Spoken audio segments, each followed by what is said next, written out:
नमस्कार साथियों, आज हम पढ़ने वाले हैं स्वतंत्रता कोटि या डिग्री ऑफ फ्रीडम। ये क्या होती है, अलग अलग गैसों के लिए इसकी क्या वैल्यू होती है, कंप्लीट पढ़ेंगे। वीडियो एंड तक देखिएगा। दोस्तों, सबसे पहले इसकी डेफिनेशन देखते हैं। किसी कण की संपूर्ण अवस्था या विन्यास का निर्धारण करने के लिए आवश्यक कम से कम स्वतंत्रता निर्देशांकों की संख्या को स्वतंत्रता कोटि कहते हैं, जो कि कुछ प्रतिबंधों का पालन करती है। इसको समझाता हूँ दोस्तों। मान लीजिए कोई एक कण है जो लीनियर गति कर रहा है एक्स अक्ष पे। ये कोई बिंदु ए है, ये बी, कोई पॉइंट यहाँ पे पी है। अब इसको हम ऐसे भी बता सकते हैं, ए से 10 सेमी की दूरी पर कोई बिंदु है। ये एक निर्देशांक इसकी स्थिति बताने के लिए सफिशियंट है, तो इसकी स्वतंत्रता कोटि क्या होगी? 1 होगी। डिग्री ऑफ फ्रीडम क्या होगी? 1 होगी। इसी को स्वतंत्रता कोटि कहते हैं। दोस्तों, मैंने यहाँ पे लिखा कि ये कुछ प्रतिबंधों का पालन करती है। वो प्रतिबंध क्या होते हैं? मान लीजिए कोई एक बिंदु लीनियर गति कर रहा है, यहाँ से यहाँ तक जा रहा है, तो यहाँ से यहाँ तक जाने के लिए शर्त यह है कि उसकी लीनियर गति ही होनी चाहिए। ऐसा नहीं है कि वो जाते जाते किसी और दिशा में मुड़ गया। किसी और दिशा में मुड़ जाने के लिए उसकी स्वतंत्रता कोटियों का मान परिवर्तन हो जाता है। तो ये डेफिनेशन और एग्जाम्पल था स्वतंत्रता कोटि का। अब आगे हम पढ़ते हैं एक परमाणु गैस के लिए स्वतंत्रता कोटि। एक परमाणु गैस के लिए स्वतंत्रता कोटि। एक परमाणु गैस कौन सी होती है? हीलियम, आर्गन या Kr। ये गैसें एक परमाणु होती है। एक परमाणु गैसों की गति कैसी हो सकती है? एक्स अक्ष में, वाई अक्ष में तथा जेड अक्ष में। 3 अक्षों के लिए इसकी गति हो सकती है। तो इसकी डिग्री ऑफ फ्रीडम क्या होगी? 3 होगी। डिग्री ऑफ फ्रीडम का रिलेशन गतिज ऊर्जा से होता है।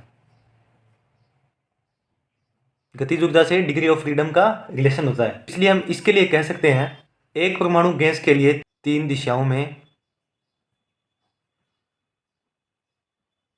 गतिज ऊर्जा मिल सकती है।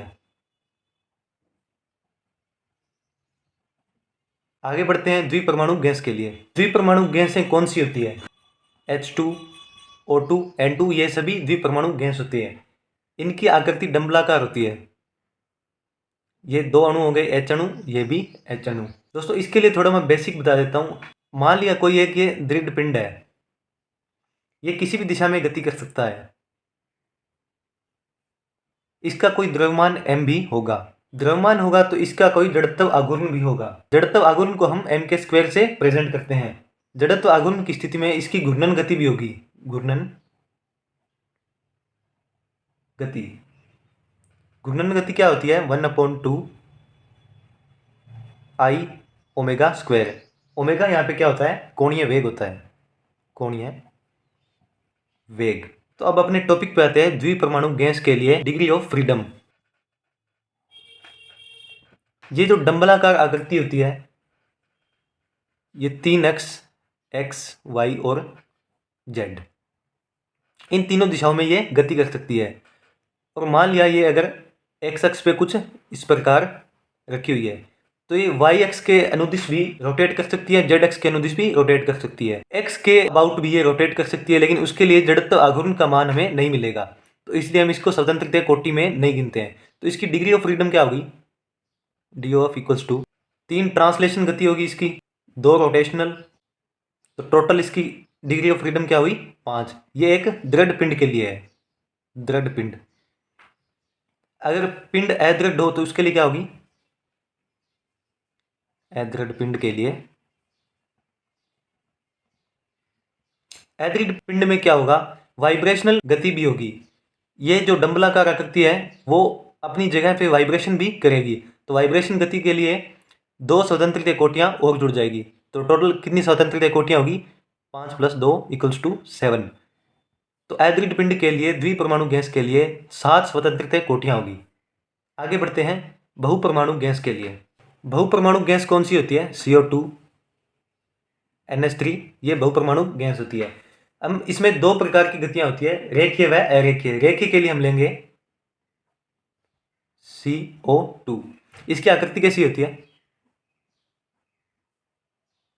ये O कण हो गया, ये C, ये फिर O कण हो गया। इसके लिए डिग्री ऑफ फ्रीडम क्या होगी? DO F = इसमें 3 ट्रांसलेशन गति होगी T, +2 रोटेशनल गति होगी, +2 वाइब्रेशनल गति होगी। इसमें भी एक्स अक्ष के अनुदिश वह नहीं घूम सकता, इसलिए वाई और जेड के लिए रोटेशनल गति भी होगी। तो इसकी स्वतंत्रता कोटियां कितनी होगी? 3, 2, 5 और 2, 7। ये अदृढ़ पिंड के लिए है, अदृढ़।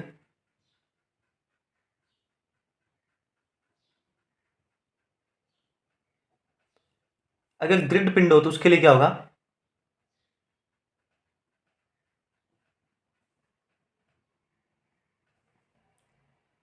तीन ट्रांसलेशन गति होगी इसकी, प्लस 2 रोटेशनल, उसमें भी वाइब्रेशनल गति नहीं होगी। तो स्वतंत्रता कोटियां कितनी होगी? 5। अब हम अरेखीय गति के लिए देखते हैं।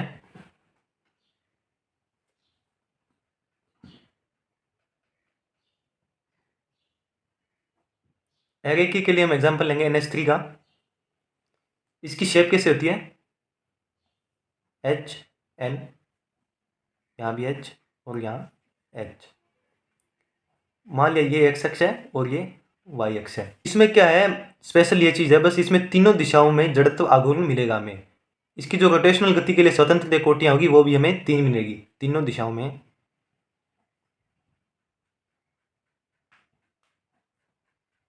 तीनों दिशाओं में जड़त्व आघूर्ण मिलता है।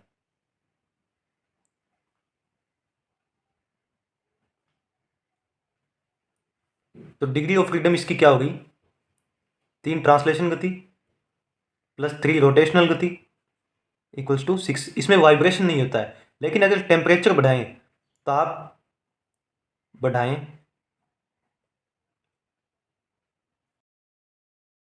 इनका बंध जो है वो कंपन करने लगता है।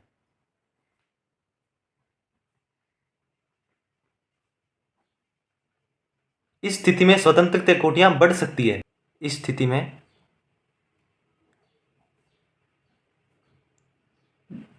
डिग्री ऑफ फ्रीडम बढ़ सकती है।